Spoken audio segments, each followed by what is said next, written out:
आपल्या सर्वांना माहिती आहे की स्वभावाला औषध नाही. कोणाचाही स्वभाव पटकन चेंज होऊ शकत नाही.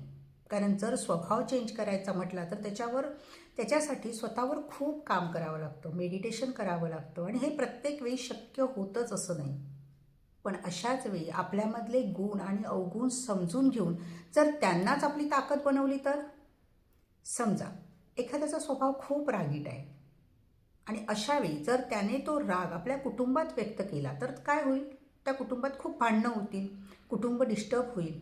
पण त्याने त्याच रागाचा वापर जर आपल्या बिझनेसमध्ये केला, आपलं गोल अचीव करण्यासाठी केला तर एखादे टार्गेट कंप्लीट होत नसेल आणि त्यांनी रागाने, त्या रागाची जी शक्ती आहे, जी पॉवर आहे, जी जिद्द आहे, ती त्या जिद्दीने त्या ठिकाणी काम केलं आणि आपलं टार्गेट कंप्लीट केलं तर तोच अवगुण त्याच्यासाठी खूप बेनिफिशियल साबित होऊ शकतो.